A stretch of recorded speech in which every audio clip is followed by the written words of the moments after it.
नमस्कार, मैं Sonali Kulkarni crime petrol सतर्क के इस नए अध्याय में आपका स्वागत करती हूँ। कल, आज और कल ये जीवन का ऐसा चक्रव्यूह है जिसे भेदने में इंसान अपनी पूरी जिंदगी लगा देता है। इंसान का अतीत दुर्भाग्यपूर्ण क्यों न हो, वो चाहे तो अपने वर्तमान और भविष्य को संवार सकता है, लेकिन कुछ लोग अपने गुजरे हुए कल के साए को जीवन भर का अंधेरा मान लेते हैं। ऐसे में कई बार उनका अतीत उन्हें अपराध के गहरे और घिनौने दलदल में घसीट लेता है। वहीं उनका शिकार बने निर्दोष ये समझ ही नहीं पाते कि उनसे चूक कहाँ हो गई। मासी, साड़ी कैसी लगी आपको? साड़ी तो बहुत सुंदर है बिटिया।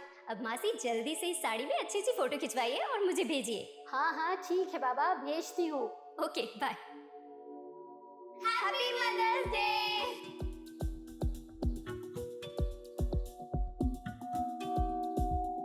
शाम की मदर्स डे पार्टी के लिए आप दोनों तैयार हैं ना? हाँ बिल्कुल।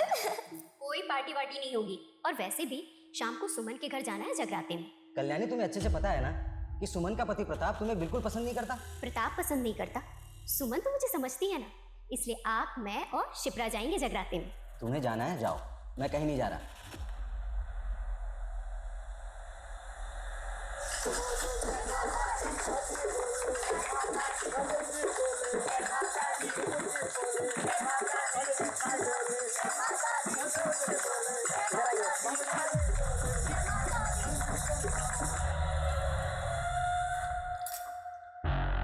ये देख, जयपुर का ये इलाका पैसे वालों से भरा हुआ है। लेकिन जहाँ जितना पैसा होता है सिक्योरिटी भी बहुत ज्यादा होती है। अरे मैंने सब चेक किया है। ये देख इधर आ। देख, यहाँ से 1 किलोमीटर दूर पुलिस स्टेशन है और ये कुछ एरियाज हैं जहाँ CCTV इंस्टॉल्ड है, लेकिन कुछ ब्लाइंड स्पॉट्स भी हैं। ये देख रहा है, ये एरियाज, ये सारे ब्लाइंड स्पॉट्स। और एक और चीज़ पता की है मैंने। क्या? इस मोहल्ले में आज जगराते का फंक्शन है, अधिकतर लोग वहीं होने वाले हैं, तो हमें मौका मिलेगा और कई घर खाली मिलेंगे कि हम अपना हाथ साफ कर सकें। ठीक है, डन। बढ़िया भाई। गुड। डोर लॉक में इतनी सफाई से खोलूंगा ना कि पुलिस भी नहीं समझ पाएगी कि एंट्री कहाँ से होगी। लेकिन हाँ, इस बार किसी को जान से नहीं मारेंगे। अरे तू संन्यास ले ले रे यार, रॉबरी करने जा रहे हैं, कोई सामने आएगा तो ठोकना तो पड़ेगा ना। चाची, हाँ ये तो रख दो और मिठाइयों वाली थाली लो। एक मिनट, कॉल आ रहा है, मैं बात करके आता हूँ। हेलो,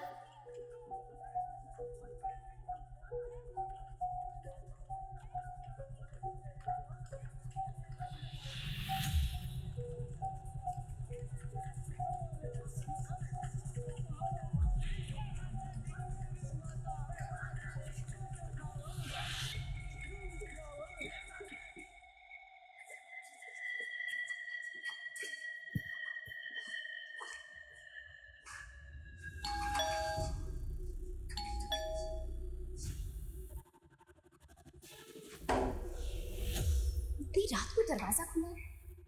ये लोग भी ना बहुत लापरवाह हैं।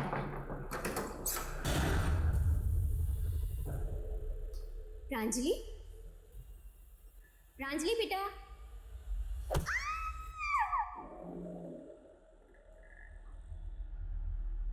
The number you have called is currently switched off.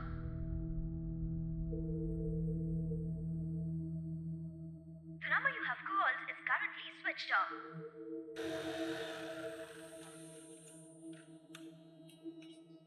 चाची,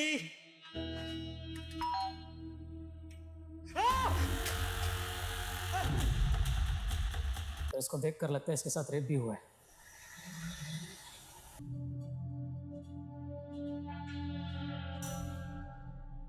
इनकी बॉडी पे कहीं भी कोई और एक्सटर्नल इंजरीज के मार्क नहीं।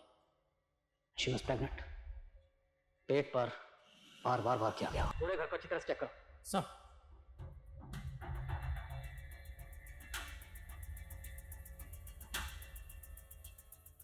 आप कौन है और ये लोग आपके क्या लगते हैं? सर मेरा नाम तेजस है सर, और ये मेरे फ्रेंड ऋषि की फैमिली है सर। सर वो मुंबई में अपनी पत्नी चंचल के साथ रहता है। उसकी छोटी बहन प्रांजलि की शादी होने वाली थी, तो बस वो भी आने वाला था सर। सर उसी ने मुझे फ़ोन किया। तेजस, अरे यार मेरे घर पे किसी का फ़ोन नहीं लग रहा यार, ना मम्मी ना पापा ना किसी का भी। तो एक काम करना, तू घर पे होके आना। लेकिन हमें तो घर से कोई फ़ोन नहीं मिला। आपकी आखिरी बात कब हुई थी इनसे? सर कल ही हुई थी सर। चाची, ये ऋषि ने कहा था कि बॉक्स आप तक पहुंचा दो। अंकल और प्रांजलि अंदर ही है। हाँ। हम लोग पड़ोस में जगराते में जा रहे हैं। हाँ सर, चाची जी और शिप्रा कल रात को हमारे घर आए थे जागरण के लिए, और उसके बाद चाची जी के पास कोई कॉल आया और वो चली गई। सर थोड़ी देर बाद में शिप्रा के पास भी कोई कॉल आया था। हाँ ठीक है, आती हूँ। और वो भी चली गई थी। और सर शिप्रा ना थोड़ी सी अनकंफर्टेबल सी लग रही थी। तो कल्याणी और शिप्रा दोनों को किसी ने कॉल किया, उसके बाद दोनों घर वापस चली गई? जी सर। कॉल किसने किया था? सर शायद देवेंद्र चाचा या प्रांजलि में से किसी ने किया होगा, क्योंकि वो दोनों हमारे यहाँ जागरण में नहीं आए थे।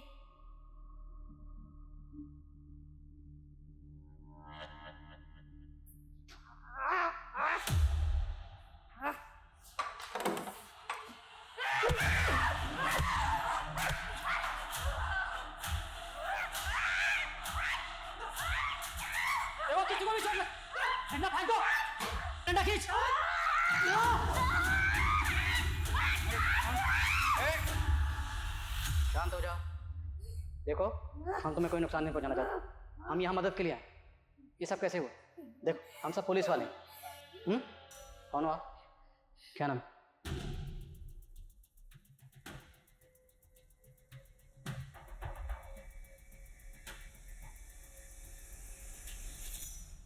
है कौन ये लड़की?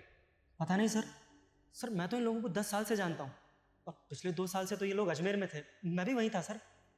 पर इस लड़की को मैंने पहले कभी ऋषि के घर में नहीं देखा सर। नहीं सर, हमने कभी इस लड़की को उस घर में नहीं देखा। हो सकता है कहीं बाहर से घुस आई हो, क्योंकि इस एरिया में भी कभी नहीं देखा इसको।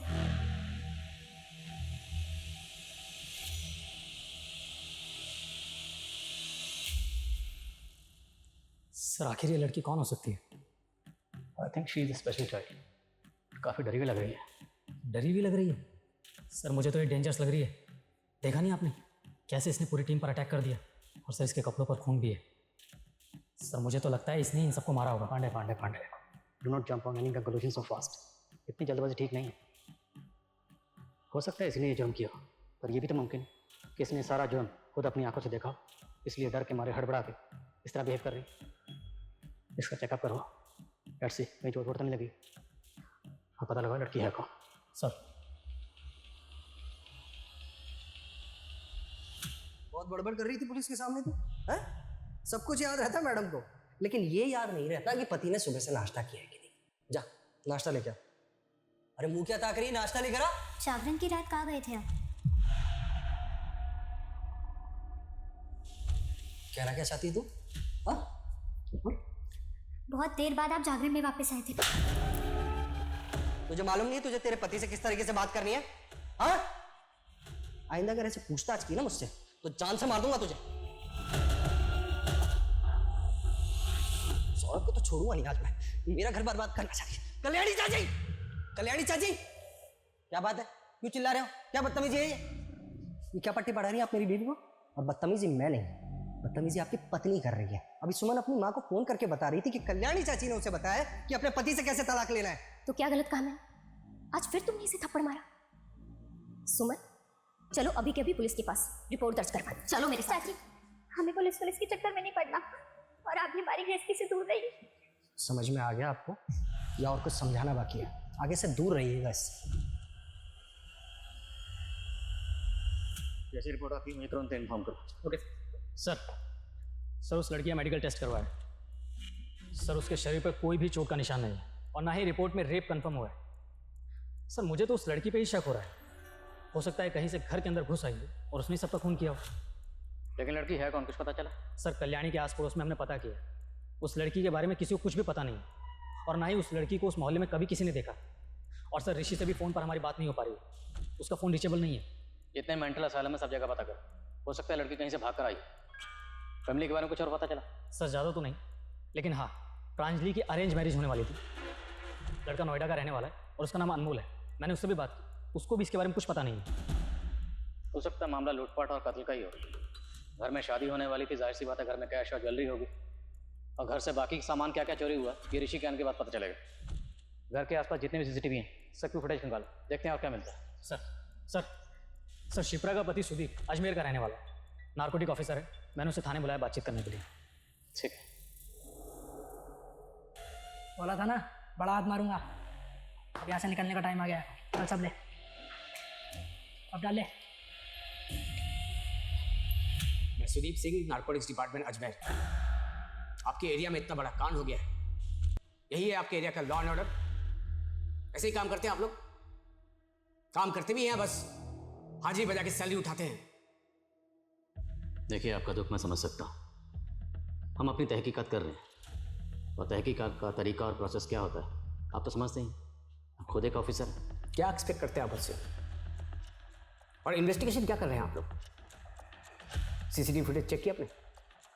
हमने चेक की, लेकिन अभी तक हमारे हाथ में ऐसी कोई सीसीटीवी फुटेज लगी नहीं, और हम कोशिश कर रहे हैं। इसमें कोशिश क्या करना है? इस एरिया में जितने भी क्रिमिनल थे उसे उठाकर तोड़िए, अपने खबरी को काम पर लगाइए, और अगर आप लोगों से नहीं हो सकता तो मुझे बताइए। क्या फैमिली में कोई प्रॉब्लम थी? मैं आपसे क्या कह रहा हूँ, आप मुझसे क्या पूछ रहे हैं? अब खामखा ये फैमिली और दुश्मनी में कहाँ घुसे जा रहे हैं? It's a clear case of robbery and murder. आपको समझ में नहीं आ रहा क्या? क्या फैमिली में कोई प्रॉब्लम थी? मुझे नहीं पता, और मुझे लगता भी नहीं है। आपके और आपकी बीवी के बीच में रिश्ता कैसा था?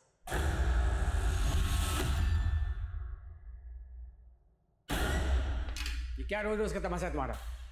मैंने मना किया ना, ये सब मुझे पसंद नहीं है। पर आप तो शाम को आने वाले थे ना? तो अपने घर में आने के लिए पहले तुमसे मुझे पूछना पड़ेगा। एमबी किया है ना तुमने, पढ़ी लिखी हो, एंड लुक एट योरसेल्फ। मैं तो समझाना ही बेकार है। मेरे और सिप्रा के बीच में सब कुछ परफेक्ट था। सब कुछ इतना परफेक्ट था तो आपकी बीवी पिछले 7 महीने से मायके में क्यों रह रही थी? क्योंकि वो प्रेग्नेंट थी और अपनी माँ के पास रहना चाहती थी। कुछ हुआ था फैमिली में ऐसा जो आपको अजीब लगा? मेरी कल सुबह सिप्रा से बात हुई थी। मुझे कुछ ठीक नहीं लग रहा, सारा दिन जी घबराता रहता है मेरा। और क्या बात हुई थी? ये हुई नॉर्मल बातें। आप इस लड़की को जानते हैं? जी नहीं, मैंने इसे पहले कभी नहीं देखा। कौन है ये? जब हम आपके ससुराल में पहुंचे, आपके ससुराल में सबकी डेड बॉडीज पड़ी हुई थी, और ये लड़की स्टोर रूम में छुपी हुई थी अकेली, और इसके कपड़ों पे खून लगा हुआ था। शायद आप इसे जानते हो, कभी देखा हो वहाँ पे? मैं इसके बारे में कुछ नहीं जानता। कहीं इसी ने तो कुछ नहीं किया।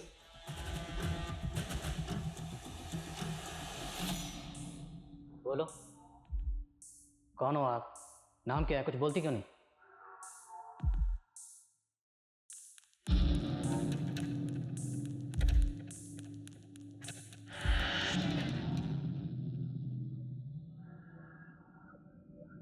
लड़की के पैर पे कुछ चोट का निशान है, एज इफ किसने चेन से बांधा उसे। बिल्कुल सर, क्योंकि हमें कल्याणी और देवेंद्र के घर से लोहे की चैन मिली थी। सर देवेंद्र और कल्याणी का बेटा ऋषि है। सर मैं घर पे सबको सरप्राइज देना चाहता था, फिर मुझे लगा सबको बता देता हूँ, किसी को कुछ सामान मंगाना होगा तो बोल देगा। लेकिन जब मैंने फ़ोन किया तो सबका फ़ोन स्विच ऑफ जा रहा था। मेरी फैमिली के साथ ऐसे कैसे हो गया? सर मैं फ्लाइट में था, मेरा फ़ोन स्विच ऑफ था। आप जरा आइए हमारे साथ, आइए। इन्हें जानते हैं? तुलिका दी?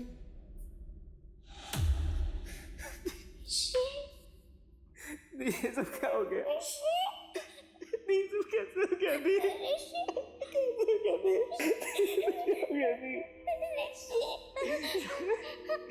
मेरी बड़ी बहन तुलिका। मैं यही होगी, मैं यही घबराना मत।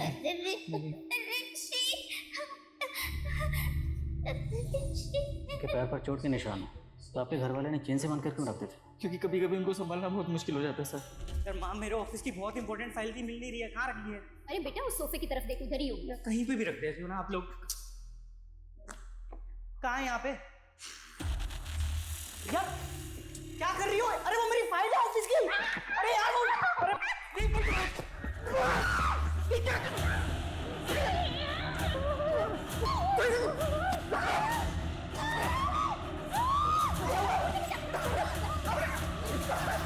देखिए, जब हम आपके घर पहुंचे वहाँ आपके सब घर वालों की डेड बॉडीज थी, सिर्फ ये स्टोर रूम में थी, और इनके कपड़ों पर खून लगा हुआ था।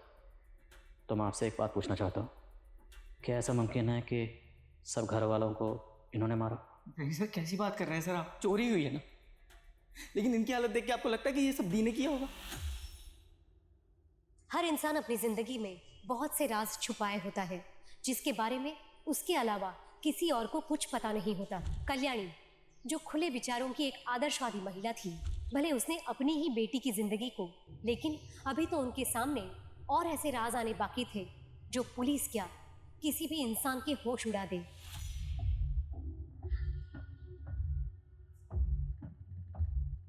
दुल्हनिया दुल्हनिया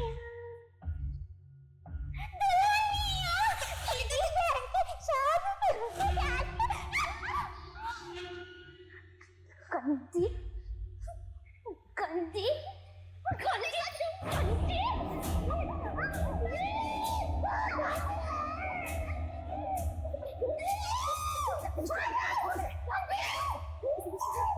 इसलिए सुन लिया ना तो सारा दिन कवर हो जाएगा। बांध नहीं बेटा, बांध इसको।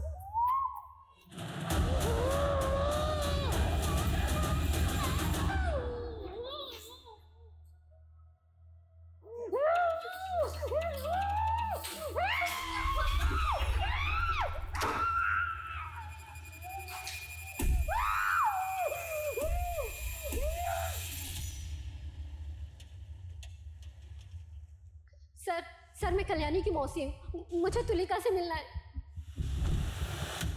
सर ये अमरनाथ जी हैं, कल्याणी के मोहल्ले में एनजीओ चलाते हैं। सर कल्याणी ने अपने बच्चों को बहुत अच्छे से पढ़ाया लिखाया था और वो नहीं चाहती थी कि तुलिका अनपढ़ रह जाए, इसलिए उसने मुझे तुलिका को पढ़ाने के लिए घर पे बुला लिया। वो मुझे और मेरे स्टाफ को अच्छे से जानती है। हम तो सिर्फ इतना चाहते हैं सर कि जब तक ये केस सॉल्व ना हो जाए तब तक तुलिका अपनी नानी के साथ हमारे एनजीओ में ही रहे। सर क्या हम तुलिका से मिल सकते हैं? जी। तुलिका तुलिका नानी बच्चे नानी नानी बस सर क्या हम तुलिका को अपने साथ ले जाएं? ठीक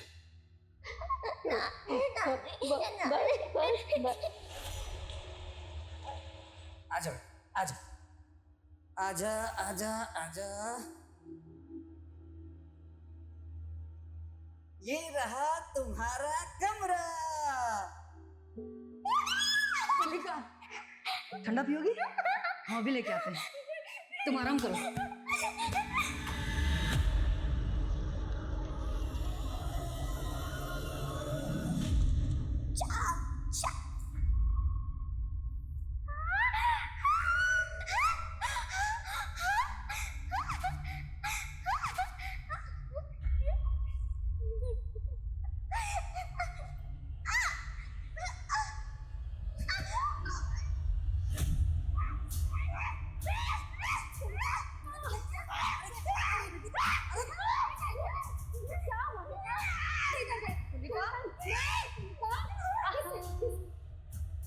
ठंडा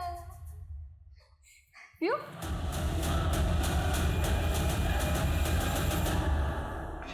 अच्छा लगा? Sir postmortem report. Sir report के मुताबिक सबसे पहले कल्याण मतलब देवेंद्र को 3 घंटे तक जिंदा रखा गया। आखिर क्यों? एक बात और सर, देवेंद्र की बॉडी पे चोट के बहुत से निशान हैं, कुछ नए तो कुछ पुराने।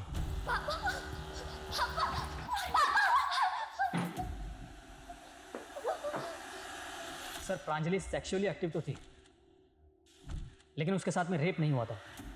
पूरी फैमिली को तड़पा तड़पा के मारा गया। पर ताज्जुब की बात है, तुलिका को नुकसान नहीं पहुंचाया गया। सर तुलिका हमें स्टोर रूम में मिली थी, हो सकता है किलर ने उसे देखा ही ना हो। 3 घंटे तक ना देखा, कातिल वहां पर 3 घंटे तक था। सर ये भी तो हो सकता है कि ये पूरा मामला लूटपाट का ही हो और हमें भटकाने के लिए सब किया गया, क्योंकि सर उसी रात को उस एरिया में एक चोरी भी हुई थी। सर घर का ऑनर इंडिया में नहीं रहता है, लेकिन गार्डन की सफाई करने के लिए माली कभी कभी वहाँ पर जाता है।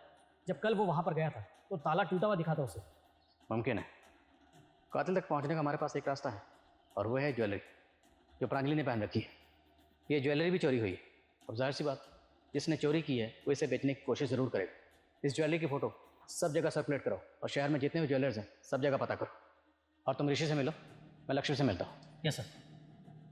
हेलो। सच बताऊं तो मैं कुछ भी नहीं जानता हूँ सर।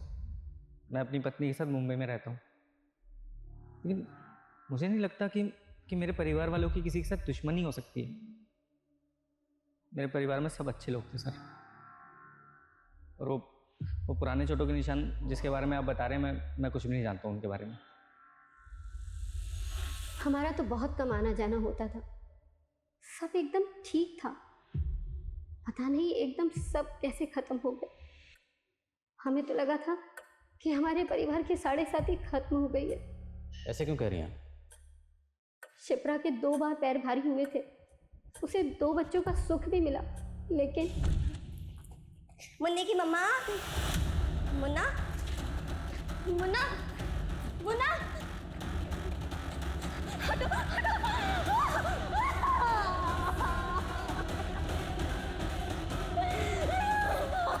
ये एक बार नहीं 2 बार हुआ था। शिप्रा के 2 न्यूबॉर्न बेबी का कत्ल हुआ। किसने मारा था ना?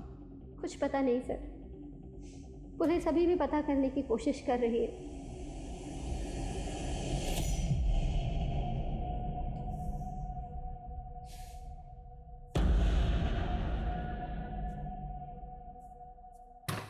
खोल, ये खोल।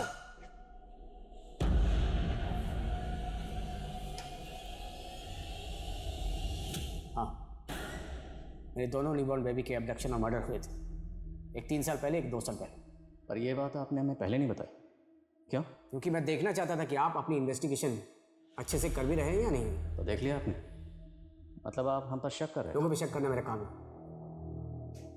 हमारा भी। हमने आपकी पूरी तफसील निकाली, सुना बड़े ऊंचे शॉप है आपके, red light area, high and prostitute, सब जगह आना जाना। मैं नार्कोटिक्स में हूँ, ऐसे लोगों से कनेक्शन बनाना मेरा काम है। आपके और आपकी बीवी के दरमियान जो झगड़े होते हैं, लड़ाइयाँ होती थी, उसकी खबर पूरे पड़ोसियों को है। क्यों? आपकी अपनी पत्नी से लड़ाई नहीं होती? होती है, लेकिन वजह वो नहीं होती जो शायद आपके और आपकी बीवी के बीच थी। अच्छा जल्दी से छुप जाओ, मैं 5 तक गिनूंगी। 1 2 3 4 5।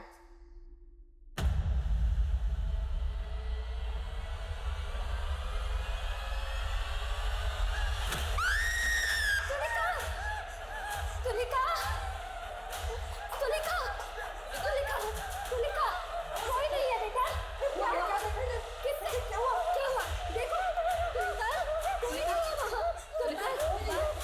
तुलिका। सर कल्याणी और शिप्रा के कॉल रिकॉर्ड्स। सर दोनों को आखिरी बार कॉल प्रांजलि का ही आया था। तो इन दोनों को फ़ोन करके जगराते से वापस प्रांजलि नहीं बुलाया था? प्रांजलि, बोलो, बोलो बेटा, क्या हुआ? हाँ ठीक है, आते हो। सर प्रांजलि की शादी अनमोल के साथ में होने वाली थी, लेकिन उसके कॉल रिकॉर्ड्स में अनमोल से ज़्यादा तेजस के कॉल्स हैं। सर दोनों के बीच में लंबी लंबी और लेट नाइट तक बातें होती थी। इट सीम्स कि दोनों का अफेयर चल रहा था।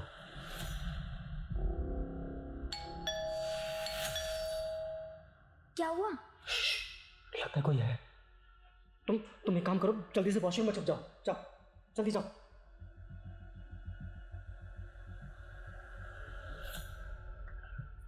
मेरे और अनमोल की शादी में भांड बनकर नाचने की तैयारी हो गई। अरे क्या बोल रही हो प्रांजलि? मुझे कुछ समझ नहीं आ रहा है। मैं क्या बोल रही हूँ? प्यार करती हूँ मैं तुमसे, और तुम हो कि अभी तक मेरी मम्मी पापा से मेरा हाथ मांगने की हिम्मत तक नहीं जुटा पाए। तुम्हें पता है, मम्मी मुझे तुम्हारी छोटी बहन समझती है। 15 दिन बाद प्रांजलि की शादी है, बड़े भाई जैसे हो तुम, सारा काम तुम्हें ही संभालना है। हाँ हाँ चाची, क्यों नहीं। अरे अरे घिन आती है मुझे खुद पे। अरे बाबा, तुम पे इतना गुस्सा सूट नहीं करता है। देखो, अगर मेरी शादी तुमसे नहीं हुई तो मैं अपनी जान दे दूंगी, समझे तुम? हाँ सर, मैं प्रांजलि से बात करता था। तो क्या हुआ सर? ऋषि बाहर रहता था तो दोस्त होने के नाते मेरे कुछ तो फर्ज बनते थे उसकी फैमिली के लिए। प्रांजलि मेरी बहन जैसी थी सर। ये अपनी बहन को होटल के रूम में बुलाता है। जिस होटल में तुमने फ़ोन करके रूम बुक किया था ना, सबकी डिटेल है हमारे पास। बिठा के पूछा हूँ, सच बोलते। सर मैं सब सच सच बोलता हूँ सर। सब मेरा और प्रांजलि का अफेयर चल रहा था, लेकिन 1 साल पहले ही सर हमारा ब्रेकअप भी हो गया था। पर बातचीत का सिलसिला बंद नहीं हुआ था, मिलना जुलना भी बराबर चल रहा था। हाँ सर, मिल रहे थे हम सर, लेकिन मैं सिर्फ उसे टाइम दे रहा था ताकि वो मूव ऑन कर सके। जैसे तुम मूव ऑन कर गए किसी और के साथ। सर मेरा यकीन कीजिए सर, मेरा किसी भी चीज़ से कोई लेना देना नहीं है, प्लीज़ सर। ठीक, जाओ। नजर रखो इस पे। इस केस में कौन सा बोल है कौन झूठ बोल है, किसी के भरोसा करना बिल्कुल मुश्किल। सर खबरी ने बताया कल्याणी का पति देवेंद्र हिस्ट्री शीटर्स के टच में था। अभी कुछ दिनों पहले जब देवेंद्र अपनी पत्नी के साथ मार्केट से आ रहा था तो रोड पे कुछ तमाशा भी हुआ था।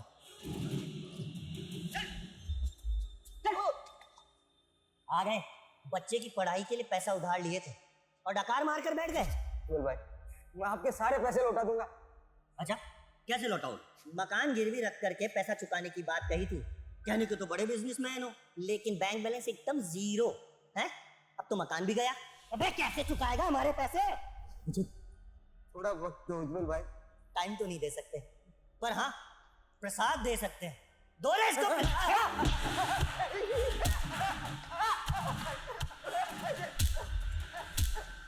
रुको रे।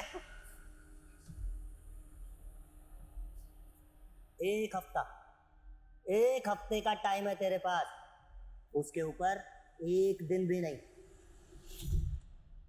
सर सर उज्जवल के बारे में कई जगह पता किया, लेकिन ये उज्जवल अंडरग्राउंड है। तो ग्राउंड खोदो और जहाँ कहीं भी छुपा हुआ है उसे बाहर निकालो। सर शिप्रा और सुदीप के बच्चों के मर्डर की केस फाइल चेक की मैंने। सर उस दौरान वहाँ पे एक अनजान आदमी को देखा गया था। एक पड़ोसी ने बताया कि उसी आदमी ने बच्चों को चुराया। सर उसने उसका एक स्केच भी बनवाया। तो हो सकता है जिसने शिप्रा के बच्चों का कत्ल किया, ये बाकी के कत्ल भी इसी ने किया। इस स्केच को सब जगह सर्कुलेट करो। सर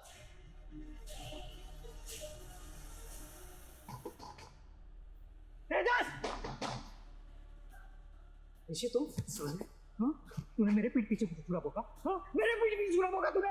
मेरी बहन के साथ मेरे तिवार का तूने मेरे साथ क्यों मेरी फैमिली को धोखा दिया तूने? अरे शुक्र मानो कि मैंने अभी तक पुलिस को कुछ नहीं बताया है। अगर बता दिया होता ना, और जो तूने ये कांड किए हैं, तो अब तक तू जेल में सड़ रहा होता। अरे प्रांजलि ने मुझे सब कुछ बता दिया था।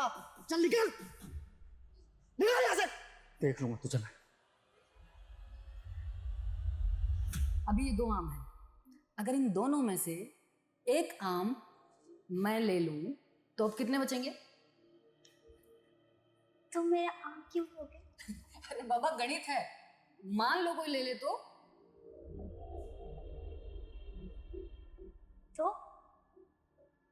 तो मैं गले में ऐसे रस्सी डालकर से खींच दूंगी, जैसे माँ के साथ हुआ। नहीं तो पैसे से मार के मार दूंगी, जैसे सिप्रा दीदी के साथ हुआ। तो कपड़े खोल के गले में रस्सी डाल के खींच दूंगी, जैसे प्रांजलि के साथ हुआ। जो तुलिका को परेशान करेगा, तुलिका उसको डिशम कर डालेगी। तुमको ये सब क्या कह रही हो?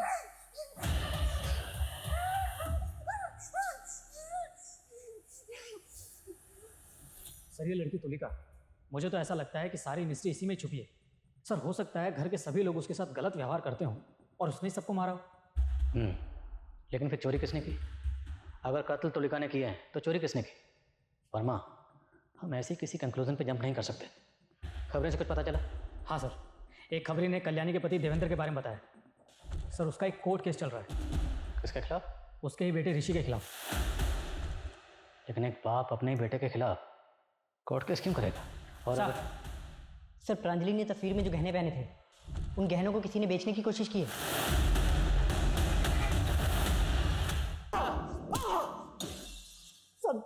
सर मैं सच कह रहा हूँ सर, मैंने किसी को नहीं मारा है सर। तूने कुछ नहीं किया तो गहने तेरे पास कहाँ से आए?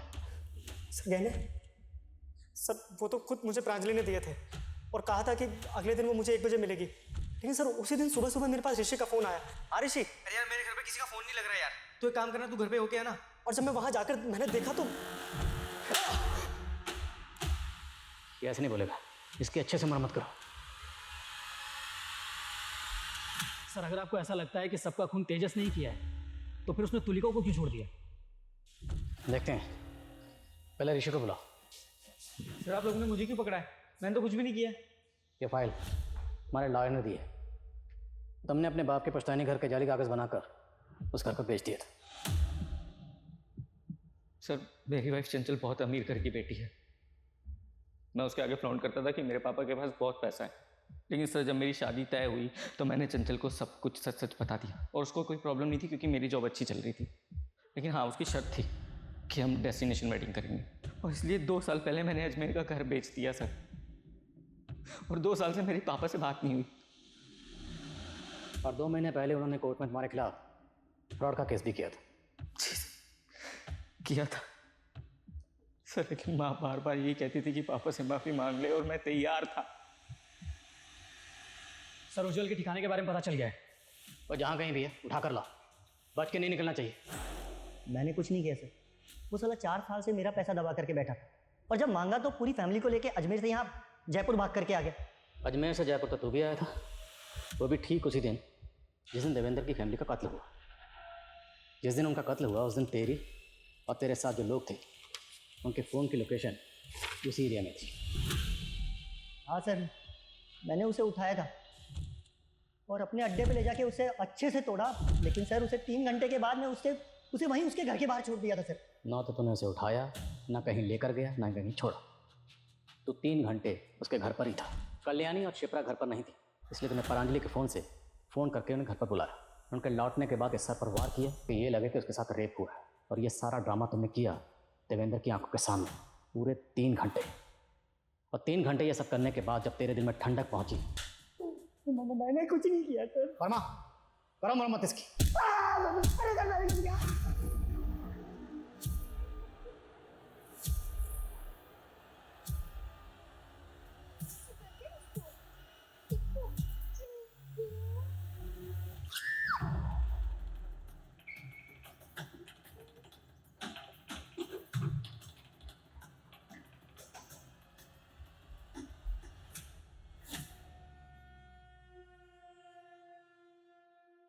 भगवान का शुक्र है सर, मामूली सी चोट है, कुछ ही दिनों में ठीक हो जाएगी, हल्का सा कट है। अमरनाथ जी, क्या लगता है आपको तुलिका पर इस तरह से किसने हमला किया होगा? कह नहीं सकता सर। मुझे सीसीटीवी फुटेज देखनी। हाँ सर, फुटेज दिखा देते हम।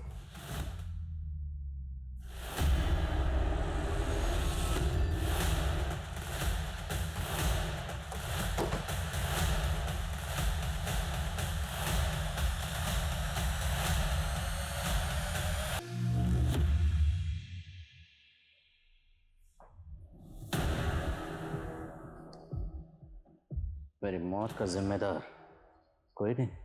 वर्मा, आसपास चेक करो, कोई सीसीटीवी है? पांडे, पूरे घर की तलाशी। सर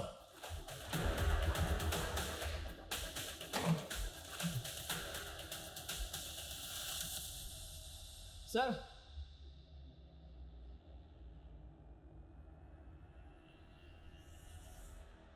पता करो, क्या यहाँ कोई इलेक्ट्रिशियन आया था, या क्या सुदीप ने किसी इलेक्ट्रिशियन को कॉल किया था? लेकिन सर मुझे एक बात समझ में नहीं आ रही है, सुदीप ने तुलिका पर अटैक क्यों किया? शायद तुलिका इसका जवाब दे पाए। तुलिका, सुदीप, तुम्हारे जीजू,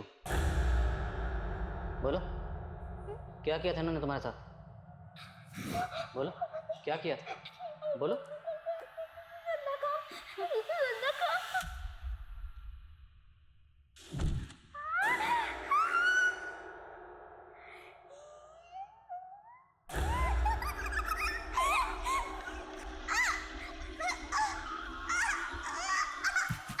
भले ही तुलिका की समझ किसी सामान्य लड़की से अलग थी, लेकिन सुदीप की घिनौनी हरकत से उसके तन और मन पर उतनी ही गहरी चोट लगी थी।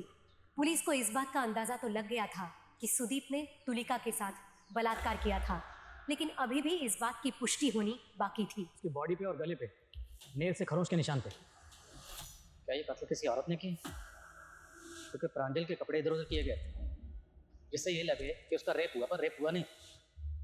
तो क्या ये मुमकिन है कि कातिल कोई औरत है? हो सकता है सर, क्योंकि सुसाइड नोट की हैंड राइटिंग सुदीप की हैंड राइटिंग से मैच नहीं कर रही। और सीसीटीवी? सारे सीसीटीवी की 10 मिनट पहले ही वॉइस डिलीट हो गई थी, सब बंद थे। और जो खुला हुआ फैन था वो? सर सुदीप ने इलेक्ट्रिशियन को फ़ोन करके बुलाया था, लेकिन वो गया नहीं था क्योंकि वो शाम में जाने वाला था। सवाल ये है कि ये सारी बातें कातिल को कैसे पता थी? एक काम करो, सुदीप और शिप्रा के बच्चे के कत्ल और किडनैपिंग के इल्ज़ाम में जिस आदमी का स्केच बना था, वो स्केच लग रहा। Okay sir.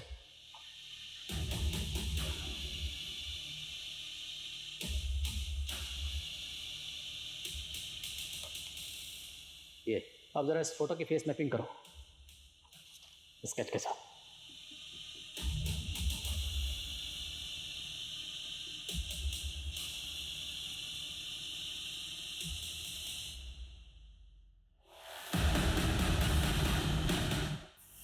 मैंने किसी को नहीं मारा सर, मैं तो इसी एनजीओ में पिछले 2 साल से नौकरी कर रहा हूँ। मैं भला किसी को क्यों मारूंगा सर? इस एनजीओ से पहले तो कहाँ काम करता था? इससे पहले मैं दिल्ली में कुक का काम करता था। तो कोई दिल्ली विल्ली नहीं था, तो यहीं जयपुर में था।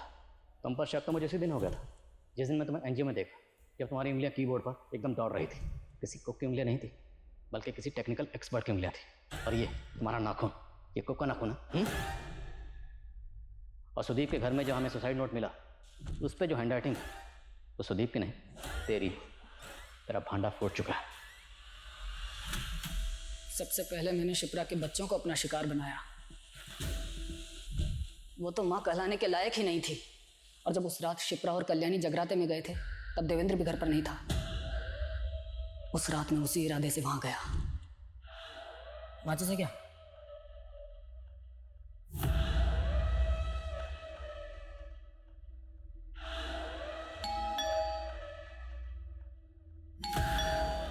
योगी भैया, योगी भैया, योगी भैया, कौन लगा? कौन लगा तेरी माँ को? तुलिका, मेरी बात सुन। तेरे को ये लोग बहुत परेशान करते हैं ना, और देख मैं इनको सबक सिखाता हूँ। हाँ, चुप चुप। चल लगा, तू क्या देख रही है? फोन लगा। माँ, तुलिका बहुत शोर मचा रही है। अच्छा, तू परेशान बिल्कुल मत हो, मैं आ रही हूँ। हाँ, इतनी रात को दरवाजा खुला है। प्रांजलि, प्रांजलि बेटा। हेलो, शिप्रा दी, मम्मी की तबीयत बहुत खराब हो गई है, प्लीज जल्दी आ जाइए। हाँ ठीक है। मुझे तुलिका ने खुद बताया था कि सुदीप ने ही उसका रेप किया है। गंदा जीजा, चोट लग गई। जीजा गंदा, गंदा जीजा। मैंने सुदीप का फोन हैक किया था। उससे पता चला कि उसने इलेक्ट्रिशियन बुलाया है, और मैं इलेक्ट्रिशियन बन के उसके घर पर चला गया। अब ये बता, तूने उन सबको क्यों मारा? बोलेगा या पहले मार खाएगा? जिसे किस्मत ने इतना मारा हो उसे आप क्या मारेंगे सर? हमारी तो पैदाइश ही गाली थी, तभी तो पैदा करते ही छोड़ दिया कल्याणी और देवेंद्र ने मरने के लिए। मतलब ये कि कल्याणी और देवेंद्र ही हमारे माता पिता थे। सर, कल्याणी और देवेंद्र एक दूसरे को कॉलेज के दिनों से प्यार करते थे, लेकिन जीजाजी को ये रिश्ता बिल्कुल पसंद नहीं था। तभी कल्याणी को पता लगा कि वो माँ बनने वाली है। जीजाजी ने बच्चा को गिराने की बहुत कोशिश की, लेकिन कल्याणी की जान को खतरा था, इसीलिए उन्होंने बच्चा होने का इंतज़ार किया। और बच्चा होने के बाद कल्याणी से झूठ बोला कि मरा हुआ बच्चा पैदा हुआ है। उसके 1 साल बाद जीजाजी की दिल का दौरा पड़ने से मौत हो गई, और फिर दोनों की शादी हो गई। लेकिन हमें नहीं पता था कि कल्याणी का बड़ा बेटा जिंदा है। मेरे नाना जी ने मुझे अनाथ आश्रम में छोड़ दिया था। बहुत मुश्किल से माँ बाप का पता मिला था। मैं तो शुरू से ही उनसे नफरत करता था सर, बचपन से। लेकिन उन्हें जब पहली बार देखा तो मेरा मन पिघल गया। सोचा छोड़ देते हैं। अरे आइए योगी जी, आइए बैठिए। वो तुलिका अभी नाश्ता कर रही है, अभी बुलवाता हूँ। ये भी ना बहुत चिल्लाने लगी है। आपको चाहिए? एक मिनट बैठी, मैं देखता हूँ।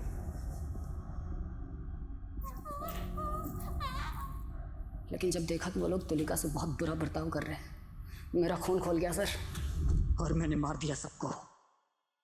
मेरी बहन तुलिका कितनी प्यारी है ना, मासूम, एकदम पवित्र। जिन लोगों को तूने मार दिया वो भी तुलिका से प्यार करते थे, और बहुत ज़्यादा प्यार करते थे। तुमने एक हंसता खेलता परिवार ख़त्म कर दिया, एक ऐसा परिवार जिसका शायद तुम भी हिस्सा बन सकते थे। अगर तुमने अपनी सच्चाई देवेंद्र और कल्याणी को बताई होती तो आई एम श्योर वो तुम्हें अपना लेते, क्योंकि उन्हें तो पता ही नहीं था कि उनका पहला बेटा जिंदा है। तूने उन सबको मारकर ना सिर्फ उनकी ज़िंदगियाँ ख़त्म की, बल्कि खुद की ज़िंदगी भी बर्बाद कर ली। कहते हैं अंधेरा कितना भी गहरा क्यों ना हो, कभी ना कभी जिंदगी में उजाले की किरण जरूर आती है। लेकिन कुछ लोग चाहकर भी अपने अतीत के अंधेरे से नहीं निकल पाते। भले ही हालात ने योगी को एक कठिन जीवन जीने के लिए मजबूर किया था, लेकिन अगर योगी कोशिश करता तो अपने जीवन को संवार सकता था। लेकिन अतीत के चक्रव्यूह में उसका वर्तमान ऐसे उलझा कि वो एक खूंखार अपराधी बन गया। वही कल्याणी, उसे तो ये पता भी नहीं था कि उसका और देवेंद्र का शादी के पहले का बच्चा जिंदा है। हम में से हर इंसान अपनी अपनी जिंदगी में कोई ना कोई लड़ाई लड़ रहा है। जिंदगी मुश्किल है, किसी के लिए कम, किसी के लिए ज्यादा, लेकिन इसका मतलब ये नहीं कि हम अपराध का सहारा लेकर अपने दुख और परेशानी से निकलने की कोशिश करें। और सबसे जरूरी बात यह है कि बदले से किसी का भला नहीं होता।